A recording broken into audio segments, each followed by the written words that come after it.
State Representative Tacky Shanna Quincy is joining us for back on Tuesday. Tacky Talk. Tacky, how are you? Hey, Joe, good to see you on a beautiful Tacky Tuesday. Yeah, this weather is just superb. We got the nice warm days, the cool nights. I'm loving it.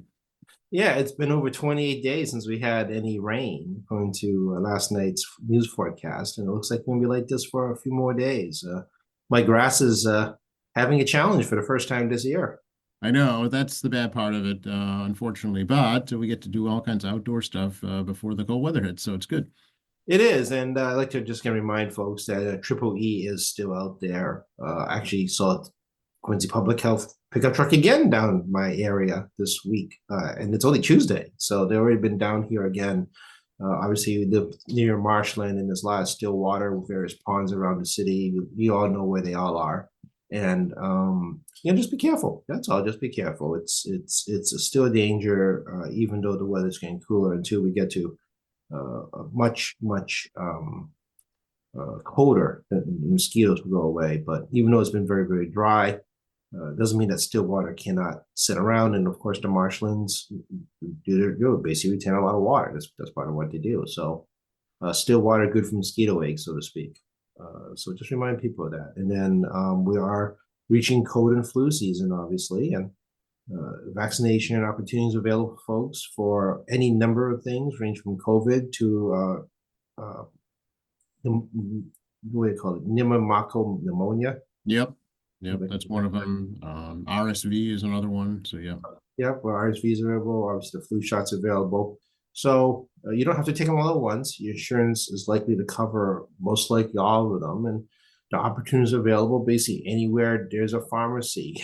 You can get a shot, or you're not comfortable with that, call your healthcare provider. I'm fairly confident you can arrange a day to get a vaccination. So it is mid-September. Vaccinations do have an expiration on many of them, but it's up to you about your, when it's a good time to do it for yourself and get the maximum protection time.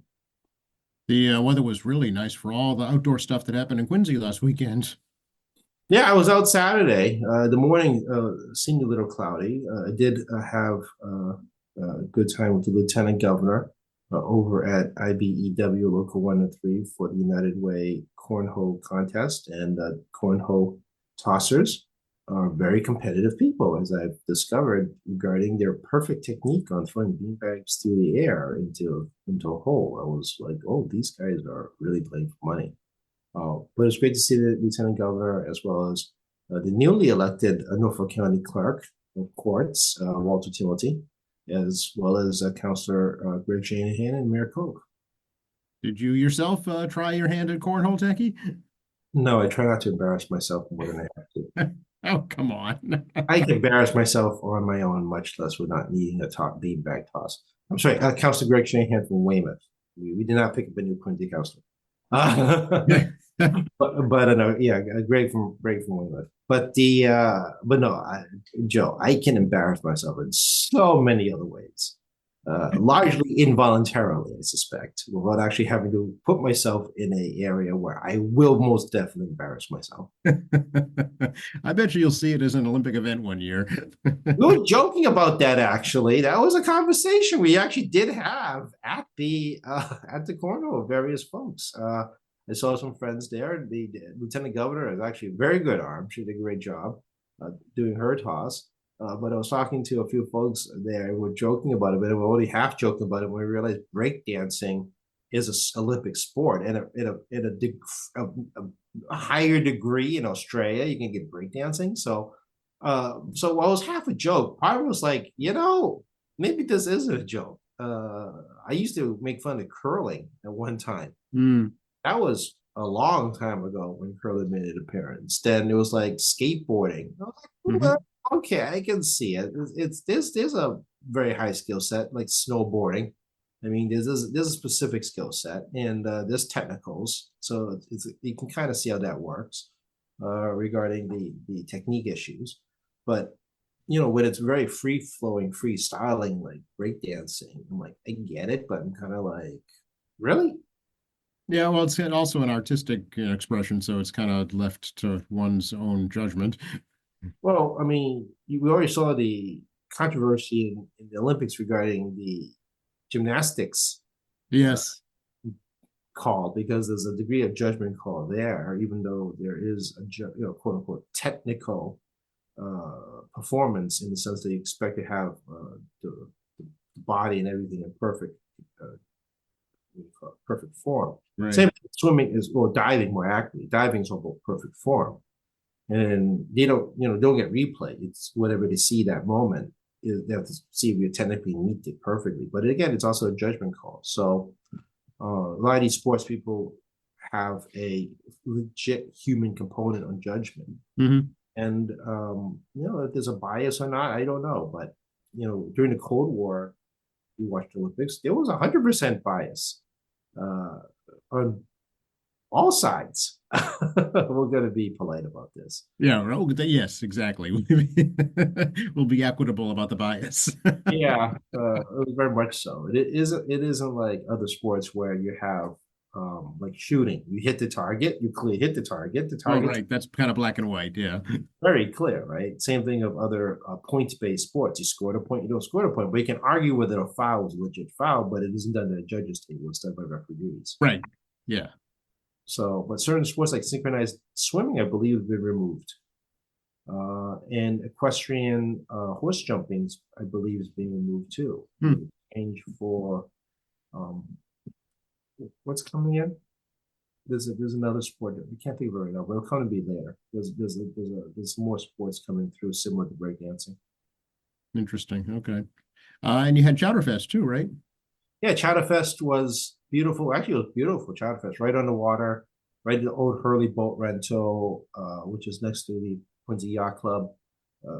Well, again, packed event. Had a great time serving some chowder because it's a great way to meet people, to be honest with you. So did that about for 2.5 hours. Got chowder all over me. Had a great Quincy High School student, Kira, who was very good at her job. It was actually a fun time. So I also forgot that lifting barrels of chowder to refill is actually pretty heavy. So I forgot this is pretty heavy stuff I gotta lift. So do you remember who won by chance? No, I didn't stay to the very end. I left around 5-ish to go home, and no joke, folks, to come home and make dinner. I can't eat the chowder. I have all kinds of food allergies, as you may be aware of. So I paid to come in and not eat, but also to work. Yeah, so that's what happened. It's a great community event. Yeah, people love it. Yeah. It's a regional event. People will come from all over for a chowder sample. Yeah, it's a great fundraiser for the community there, and the HouseNet Community Council and Dave DeBona and all the people that are volunteers do a great job. And Quincy Police was out with the Maritime Unit getting boat rides. They had a band. They had the Boy Scouts selling hot dogs and soft drinks. So it was a good day. It'll be next year again around the same time period as now, and people mark your calendars to plan for a Saturday at some point in the first couple of weeks of sometime in the first couple of weeks of September. And I really encourage people to come to go to it. Yeah, I think they do the Chili Fest too in the early part of the year, don't they? Chili Fest is sometimes generally in January or February. Yeah. In the basement of the HouseNet Congregational Church. It does move around a little bit. The reason I remember this is it involves my nomination papers. Okay. Well, whatever works. Well, I remember in COVID 2020, we had Chili Fest after nomination papers came out. So the timing was perfect. I picked up a whole ton of signatures, in a day, and it was like thankfully did, because of 60 good signatures in one spot. So yeah, this is how my calendar works. You're always logging around the election calendar, the legislative calendar, and all the local events. That's how it works now. It's about holidays, because holidays don't work for many elected officials, other than maybe Christmas and New Year's, but it depends where you're from. Like, we have a very busy July 4th. Other folks do not. Other folks have a very busy Christmas week. I do not. Ours is Thanksgiving weekend. So, in elected life, everyone in the state has different communities with different holiday schedules too. So some are extremely busy when I'm not, and vice versa. So, I live around the schedule that's set by the legislature. It's generally, the rule under the rules. We also have the speaker's calendar, because the speaker sets the schedule. Plus, you have the hearing calendar, which is, as a chair, I set the hearing calendar, and then for my committee. And then you have obviously the seasonal calendar in the state and federal holidays, and we have the election calendar. Mhm. So my life really revolves around those dates. Yeah. As we're speaking today, I know the governor's on the front steps of the State House announcing what the state's going to do to celebrate the country's 250th anniversary in 2026. Yeah, Battle of Lexington is oh, now you're gonna have me do dates, Joe. The establishment of the country varies depending who you want to talk to. If you're talking to the folks in Lexington, Concord, everything starts there, right? Right. Revolution. So we're just gonna say that. We're just gonna go with that. Yeah, this decade is actually a very, very busy decade for Massachusetts. Obviously, Plymouth landing on 1620 got waylaid in 2020 because of COVID. City of Quincy celebrating its 400th year of establishment in 2025. 2026, we're celebrating the Declaration of Independence. 2030, we celebrate the official establishment of the Commonwealth of Massachusetts by the British in 2030. Many older communities that are established around here will be celebrating the 400th anniversary throughout this decade and into the next. It's actually quite a big milestone for not just a celebration of the establishment of the United States, but also the establishment of the original settlers in Massachusetts. Yeah, which of course predates the Constitution, right? Yeah. Well, that's why the Quincy flag has more than one date on it. That's right. Yeah, people always ask me that. That's exactly right. Yeah, the different days recognizing the establishment, incorporation to a town, and incorporation to a city. So right, yeah, it was a settlement first, and right, then a town, and then a city. Yeah, one of the oldest forms of government in America is town meeting. that's right, and we still have it here in Massachusetts, and parts of New England too. The open town meeting, which is always interesting. It is the most free-flowing legislative body in the world. How's that sound? Perfect. It's the best way to describe it. Yeah, and no two are the same, which I've also discovered in my years in doing this. No two town meetings are the same.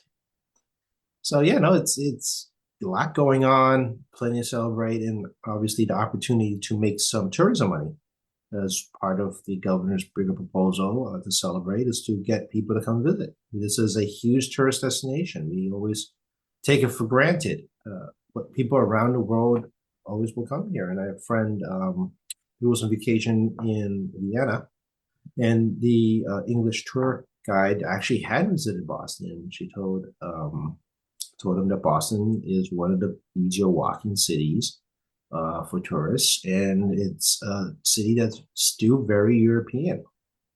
No, it's very international, certainly. You can meet people in London that certainly have toured Boston. Mm-hmm. Yeah, and that's part of it too. So we kind of take it for granted here, but we always not realize how important it is as an international city, on not just education, healthcare, but people visiting historical sites and enjoying things that we take for granted. Again, I always say it a lot. I've said it a lot already here. Take for granted, but I mean lobster, steamer. That's purely New England. Changing season, leaf peeping, good maple syrup, and not that artificial crappy syrup. That's right. Yes, that masquerades as maple syrup.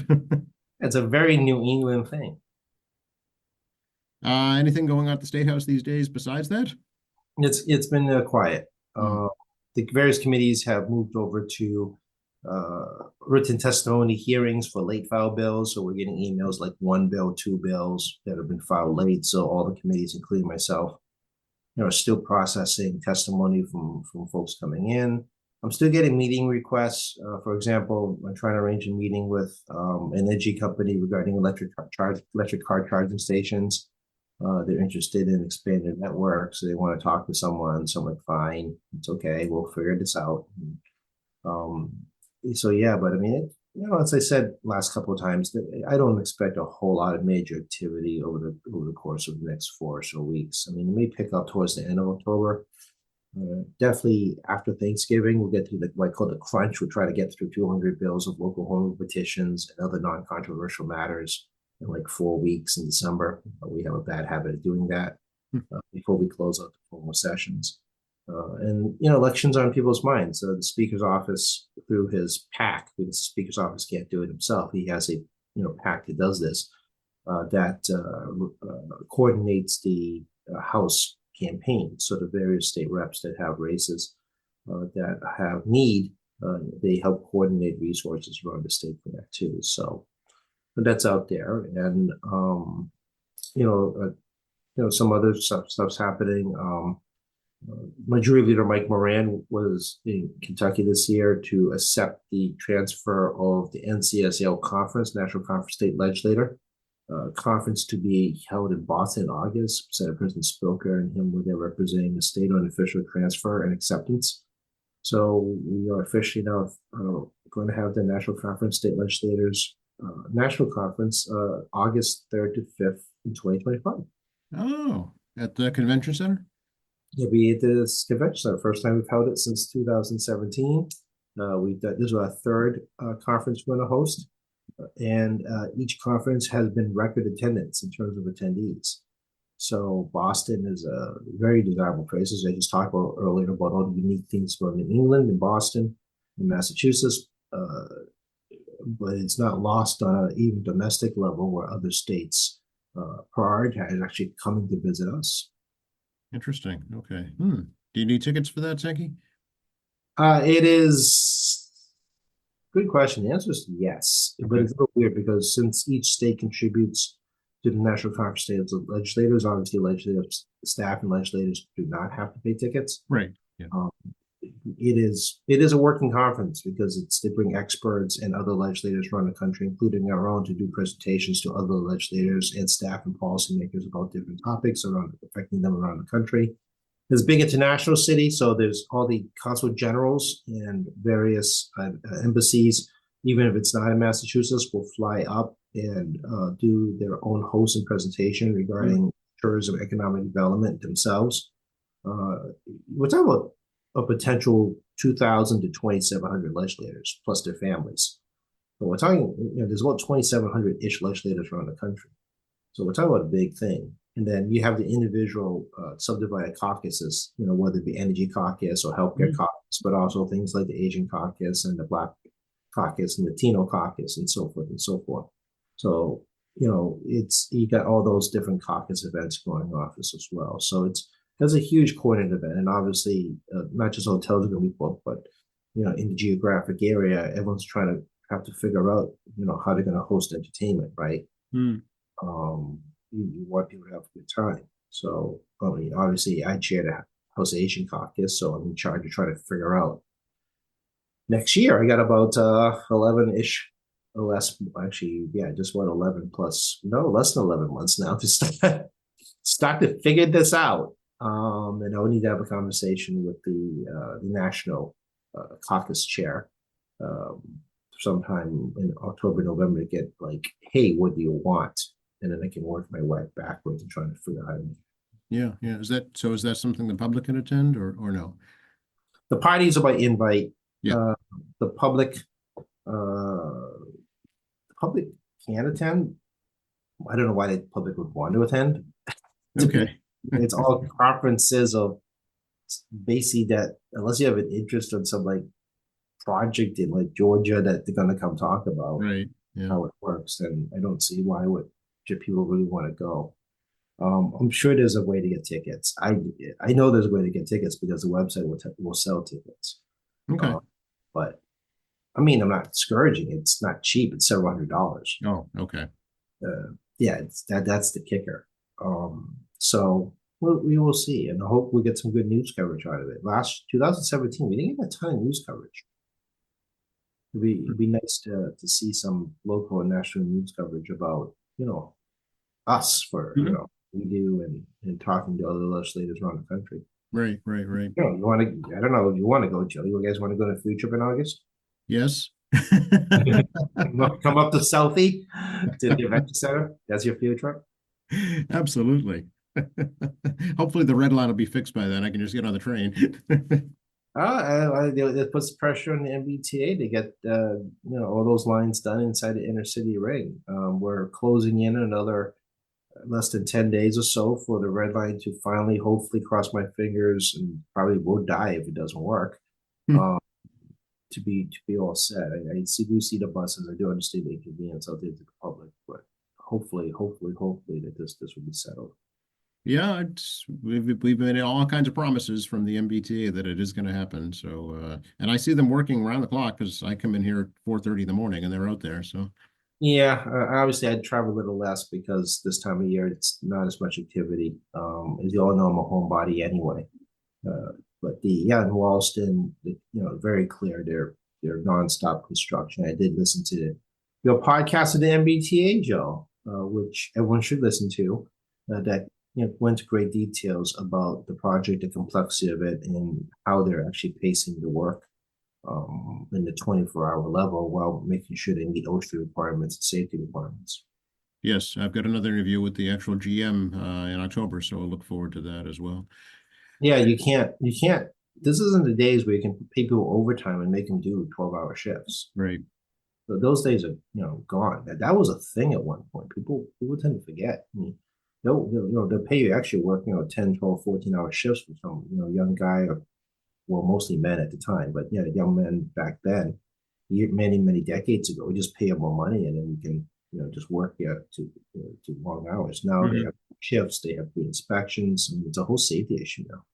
Yes. You need more bodies than you ever did.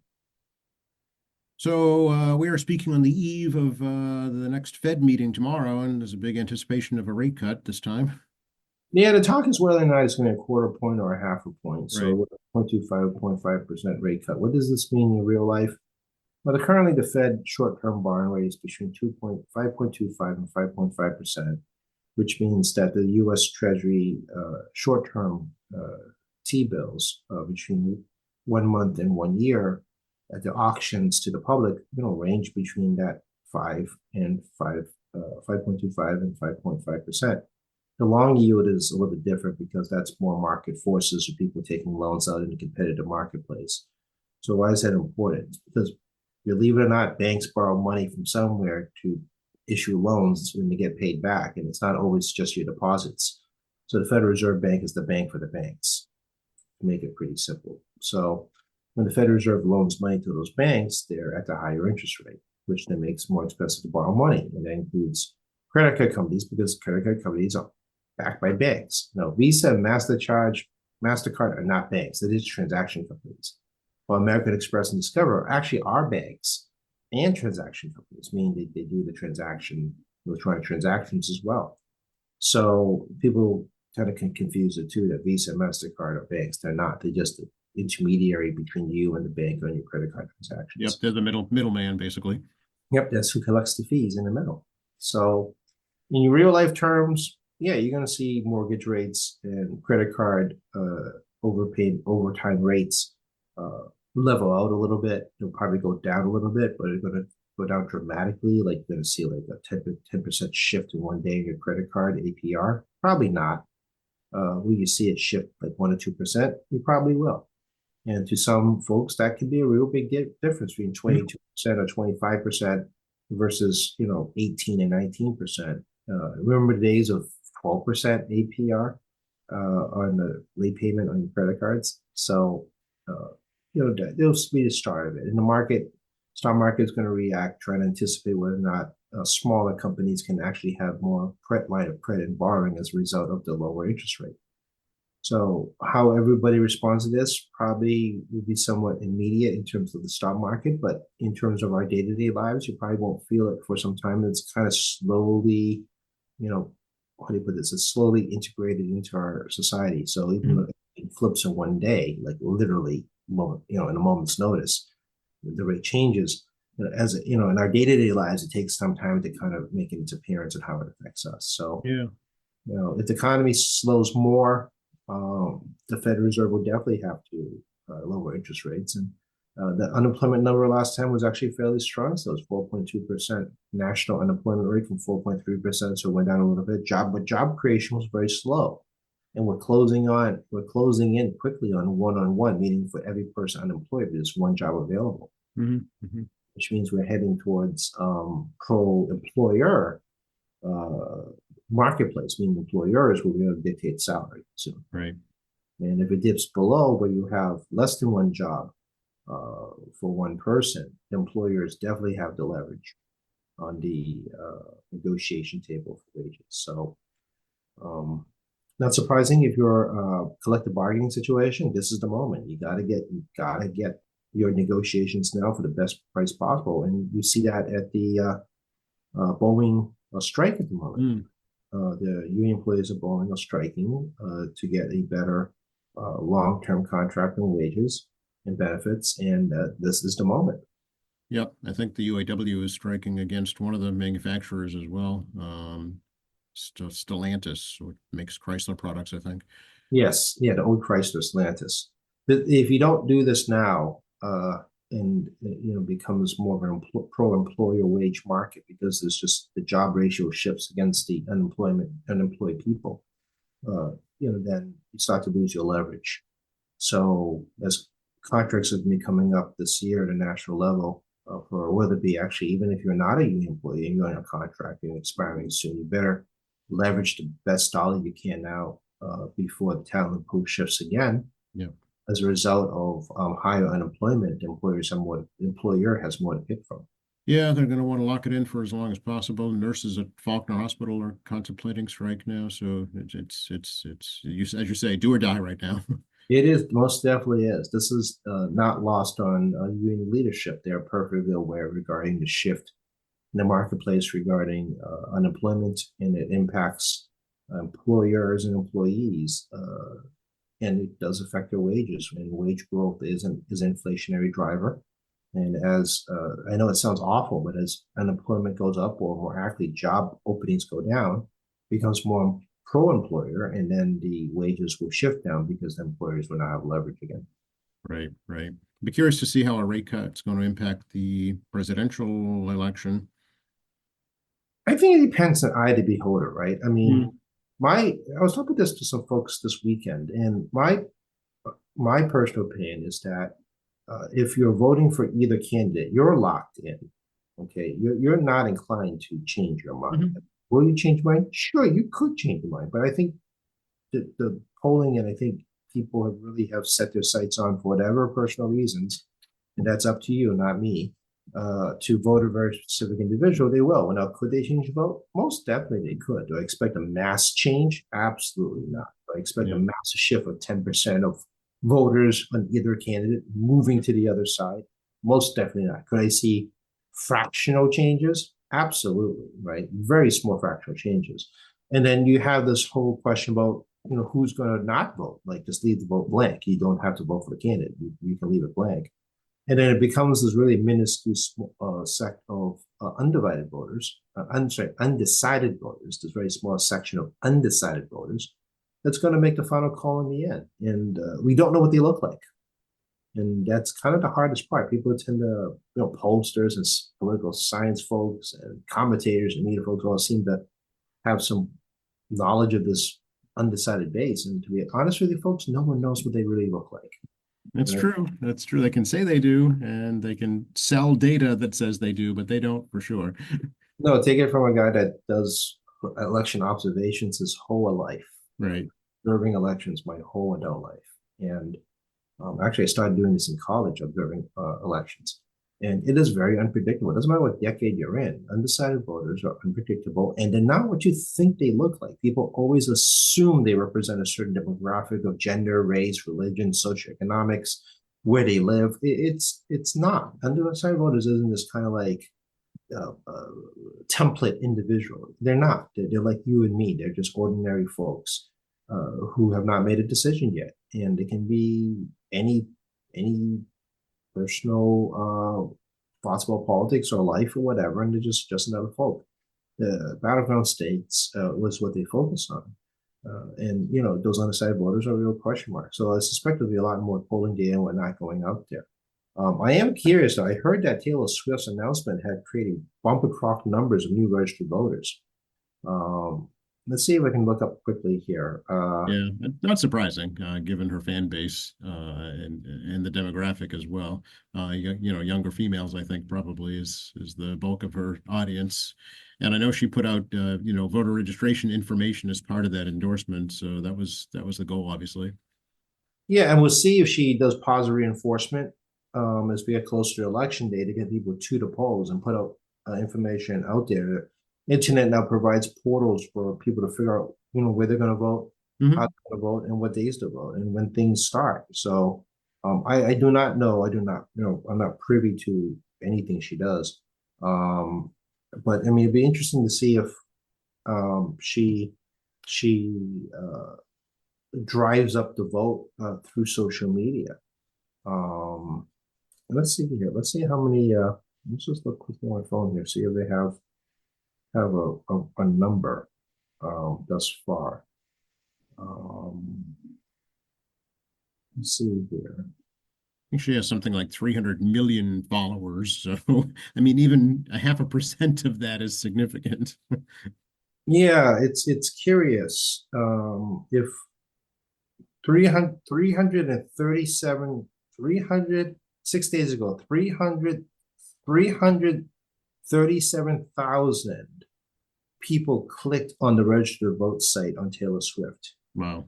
6 days ago, according to NBC News. Okay. So yeah, unlike other celebrities, I can't think of a celebrity with this just power to get folks to visit a website and register to vote. Absolutely. Yeah. So it'll move the needle for sure. There's no question. It has to. Oh yes, I mean one of the big things about politics is that you gotta keep up with the times, and I am aging, people, so I do have challenges keeping up with the times. That's why you have a young staff, Tacky. They teach me what the times are. That's right. Let's be honest about it. You only know the time period we all grew up in, and that's what we know. But I don't know what it's like to be someone younger than me, in particular, as now I've become that person I used to make fun of, as I like to say. Um, and Taylor Swift is definitely a phenom that has incredible power to move people to do something as simple to register to vote. Uh, can't make it any simpler. Here in Massachusetts, of course, there will also be 5 ballot questions. The Secretary of State has finally finalized those, and I still haven't got my red booklet yet. I'm waiting for that. Really? No. It should have arrived already. Obviously, you can go to the Secretary of State's website, Yes. www.mass.gov/SEC, and they'll get you to the Secretary's website, click Elections Division, and you get your little red book. I'm not sure how this would go. I saw the Office of Campaign Political Finance newsletter, which is something you should sign up for because it's actually great. And the ballot question spending is not as intense as I thought it would be. I agree.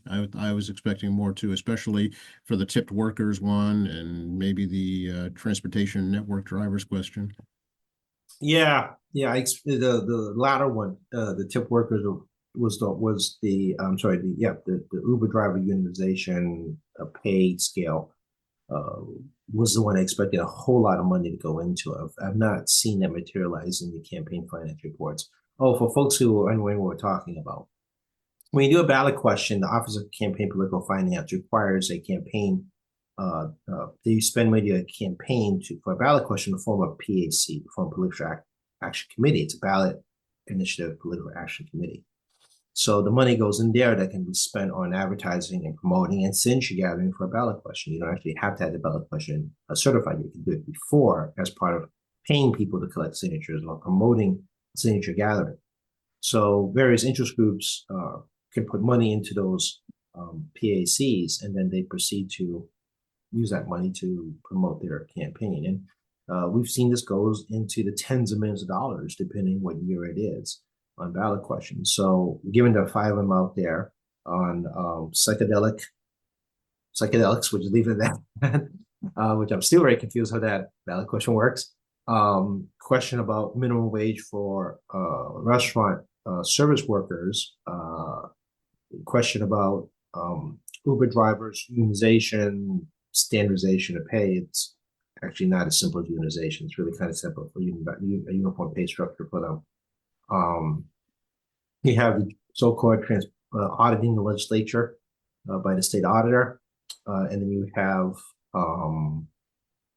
The MCAS requirement. taking not having MCAS as a requirement for high school diploma. But those are the 5 ballot questions. And Right.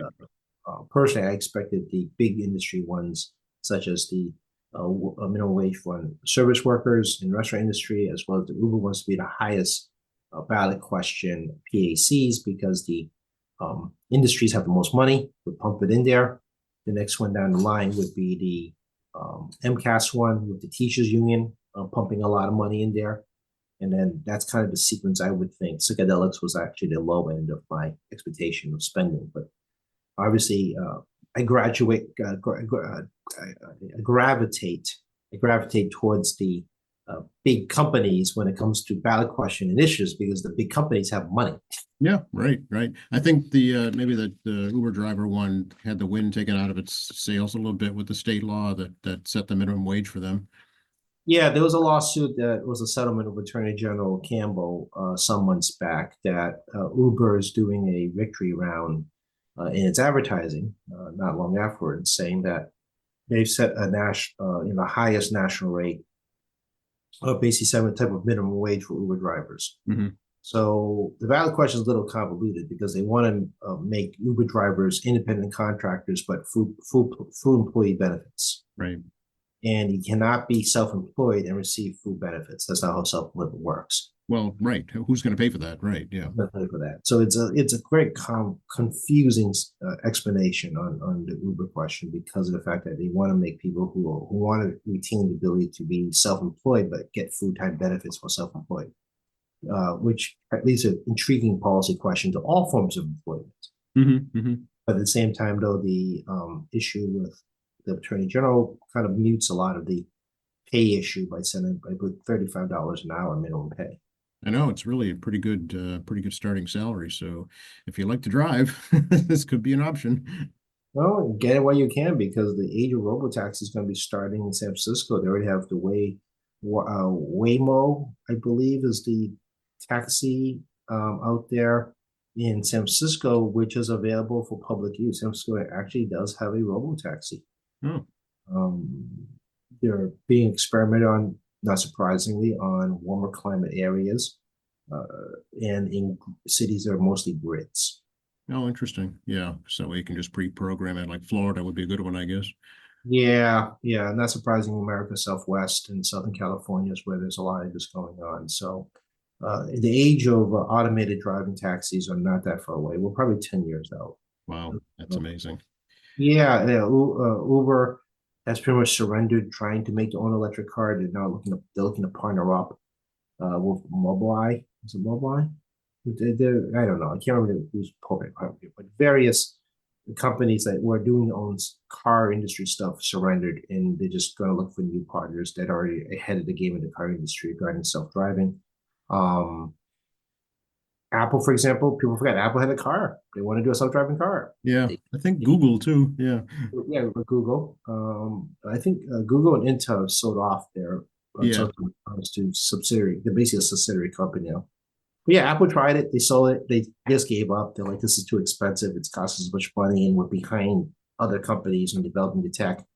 So you're going to see a consolidation of self-driving car technology probably in 5 or so years, particularly of new artificial intelligence and faster, stronger supercomputer chips from NVIDIA and other companies. You're going to see this consolidation of the folks that were ahead of the technology game, and sufficient funding to stick it out this long, get to the top.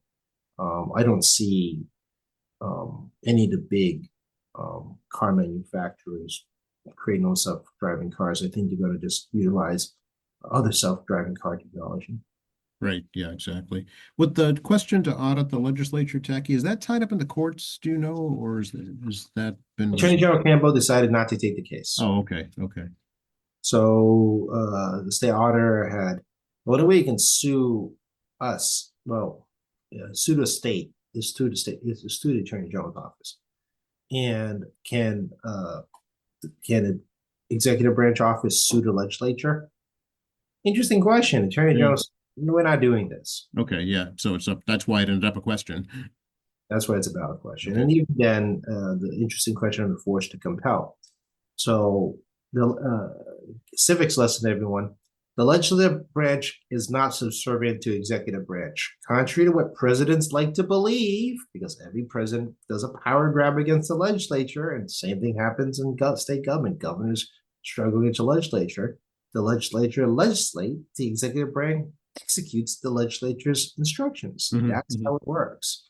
You know, we can argue about city and town government too, which town government is a little quirky, as we talked about earlier, but you know, city government has a legislative branch. A legislative branch sets up laws that have the power to veto for a reason, override vetoes. To have the executive branch do what the legislative branch is asking them, or actually asking, telling them to do when they pass a law, which is why veto overrides are a big part of American government.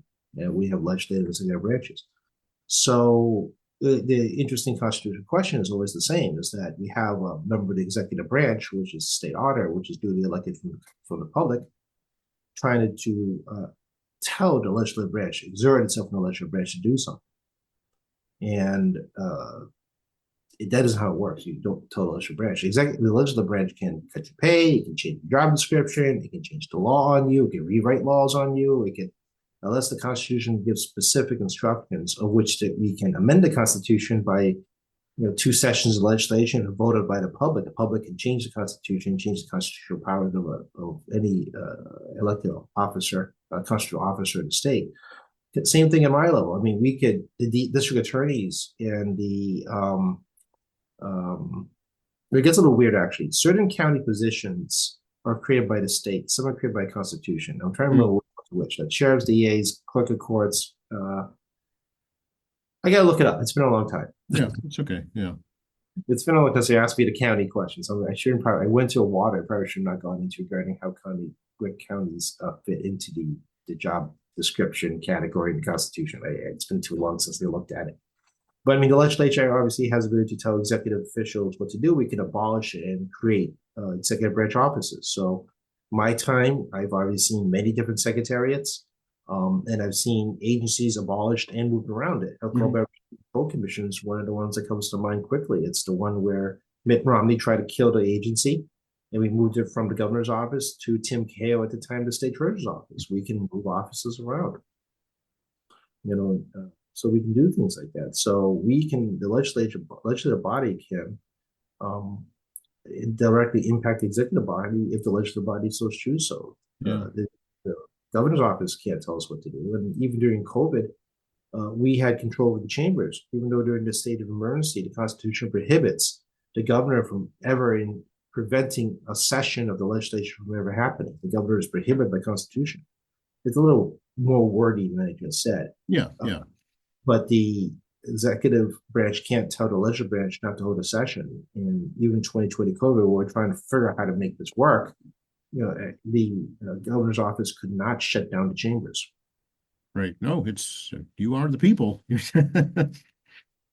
Yeah, these are little nuances that I hope people appreciate when we do these conversations. It's a little bit inside baseball, a little bit overly detailed. But it kind of explains how this works. And a lot of it is, again, driven really by the Constitution and hundreds of years of precedent under the Constitution. Actually, today is Constitution Day. Interestingly, after the anniversary of the Constitution of the country. Oh, it's the final ratification today. Yes. The last state ratified. Now we got new trivia. Which was the last state ratified the U.S. Constitution? I know Delaware was the first. I'm not sure about the last. I'm not sure about the last year. I want to say it's like South Carolina. That might be. Exactly. Now you got to make me look it up. I'm going to look it up. Okay. This is real-time research, folks. Yeah. U.S. Constitution, Rhode Island. Oh, interesting. Okay. Yeah, actually, Rhode Island ratified Constitution May 29th, 1790. Oh, okay. Delaware did it December 7th, 1787. So I don't know why today's Constitution Day. Is it the state? Oh, here we go. The Constitution was signed by delegates on September 17th, 1787 at the Constitutional Convention, Philadelphia. Oh, that's why. Okay. So that means that the delegates had finalized a version for the 13 colonies to approve. Gotcha. Okay. So today the deal was cut among the delegates of the 13 colonies, which then shipped it back to the 13 colonies for them to ratify. The case closed. Well, if you were one of the persons at that delegation, you better hope you stay ratified because it'd be pretty embarrassing that you got sent there to put together a constitution and this, awful deal making processes, you can all guess. And Yes. your state said no. Yeah, that'd be a little embarrassing. Really a slight embarrassment. We're forming a country. I've been sent from my state to represent my state's interests. We have to compromise to make this work with deal making, endlessly for months, and we sent it back home, and they say no. And thankfully, no one had to endure that embarrassment because I can imagine I can imagine the letters being sent because I had no telephone or email. So I can imagine the letters being sent like, what just happened? I got to write a letter. Stamp it, put a wax on. You didn't have physical stamps back then, and you had to get it in the post, and you had to pay the postman directly because the postman was paid. It was not public owned post; it was private company postman. And then just imagine that, people. You read from another letter or from somewhere that your friend screwed up in a different part of the colonies, and you got to write a letter back saying what went wrong. That's right. And you have to start the whole thing all over again. Yeah, and you gotta get your your change out to pay the postman as they come collect your mail because there was no government post office. Right. It was all private delivery. And then get that down to to the person who then who knows how long it takes, right? And then read the letter and then I say, oh my God, I gotta respond right away. Get the ink well out, get the block ink, rub the water in the block ink, get your parchment out, get it out there, start writing. Then you got a blot, and then you gotta clean off the blot. Yeah. The conveniences of these things, right? I was just gonna say you couldn't just text him. Yeah, your visceral response must be made now. You just write the letter like, oh, I'm so angry, I gotta write back now.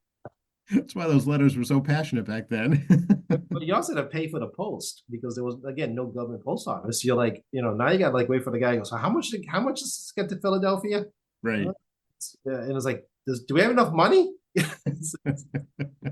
Come back next month when I have more money. I was listening to American Storytellers podcast. They were telling the story of Ben Franklin. It was like a two-parter, and I didn't realize that's one of the things that Ben Franklin did. He was able to get his publications, his newspaper, by no joke, paying a better price to the delivery service. Oh, I believe that. Yeah. For the postman, for lack of a better term, before we had modern postmen. Mm-hmm. So there were people who were delivering mail and delivering periodicals. And they were run by a centralized company. And this company would try to be the monopoly. No surprise, right? You want to be the sole deliverer of mail and post and periodicals and anything else, right, in your community, in the region. So Ben Franklin would avoid, because they knew the person who owned the company hated him. His solution was to pay the delivery people en route. Ah, yes, keep things moving. Avoid the boss. Yeah. I don't know. Again, the man was he made money by knowing how to spend money, knowing how to spend money properly. And he told the delivery guy, "Hey, times are kind of hard, and I got this extra stuff. Oh, my boss hates you. Yeah, I know your boss hates me, but it's gonna be cold soon, and you could use a couple extra bucks, right?" Well, wasn't he that coined the phrase "penny saved, penny earned"? Oh, penny spent is also penny earned. Yeah. That's again, we're talking about a different time that we all kind of take for granted today. But we're both old enough to remember we did send letters to people. That's right. Yeah, that's a dying art now for sure. Yeah. Yeah, I wrote letters. I did write letters to folks. I mean, especially after college, we didn't have email. So people I knew that was still the right address, we sent them cards and letters. Just to say hi. So, it's nowadays we take for granted, as I kind of not really joked around about so-called ancient times, getting news around and how to respond viscerally to some piece of mail you got by responding right away, as opposed to text messaging viscerally or posting viscerally because you got angry reading something. Abigail Adams and John Adams are another classic example of letters back and forth, almost real-time responses. That's right. Yep. Hey, I just looked at the clock. We're like beyond our time. Well, we spent the last 15 minutes talking about colonial history messaging. Well, it's kind of different, something new. Well, it's part of the conversation piece of being with you, Joe. You never know where this may go, and you can stay to the end, or you can turn me off in the middle, whatever works for you. But now we can call and email you. So how do we do that? Well, you can ring us at the office, 617-722-2370, 617-722-2370 is the office. We're in room 42 of the State House. Tackey, TACKEY.CHAN at emilyhouse.gov, tackey.chan at emilyhouse.gov is the State House email. You can reach us there. We do have X at Tackey Chan, as well as State Representative Tackey Chan Facebook. So, for example, I visit a heat pump facility, one of the first of its kind in the nation, at Framingham yesterday with Ukrainian officials, which we didn't get to talk about. We can save that for a different conversation. I can talk about how heat pumps work. But it was actually a fascinating tour, and there'll be pictures up of me and them some point later today from the staff, as we took a bunch of pictures and learned about heat pumps. And then we have emlegislature.gov, Mass emlegislature.gov is the legislative website. Very much encourage people to visit that and find stuff about having to ask me. Plenty of information for you to look. And then you have tackeychan.org, which people actually do look at because we do use the contact portal there, and I do receive your messages through the contact portal. And of course, me and Joe, every week or two, depending on our scheduling, will continue to try to keep you informed and sometimes entertained on various and random topics of the day. And of course, check with Joe in the morning for his 10 minutes and his great interviews with different state and local officials. Thank you so much, Jackie, as always. We'll check in again later this month. Yeah, well, actually, I'll see you in October, actually. Okay, sounds good. I'll be away for a little bit. So we'll see you in about, we'll see you when the leaves start to change. Yeah, that's right. It won't be long. All right. Thanks very much. Take care.